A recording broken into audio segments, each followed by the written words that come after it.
அதான் ரைட்டு, ஒன்றும் பண்ண முடியாது சார். எதுவாக இருந்தாலும் சரி, கணவனும் மனைவியும் ஒருவரை ஒருவர் புரிந்து கொள்ள முடியாது என்பதை புரிந்து கொண்டு யார் விட்டு கொடுத்து போகிறார்களோ, யார் எதுக்கெடுத்தாலும் பிரச்சனை பண்ணக்கூடாது. ஒரு கணவனும் மனைவியும் புரிதலோடு குழந்தையை நல்லபடியாக வளர்த்து மற்றவர்கள் பார்க்கும்போது கணவனை ஜெயிக்கணும்னு எந்த மனைவியும் நினைக்கக்கூடாது, மனைவியை ஜெயிக்கணும்னு எந்த கணவனும் நினைக்கக்கூடாது. எங்கள் சொல்லுவந்தர் சொல்லுவார்,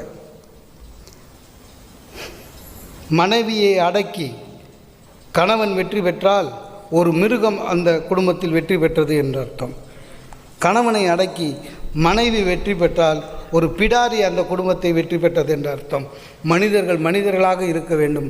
வையத்துள் வாழ்வாங்கு வாழ்வது என்றால் ஒருவரை ஒருவர் ஒற்றுமையுடன் இருந்து குழந்தைகளை நல்லபடி வளர்த்தால் அதுதான் நல்லதொரு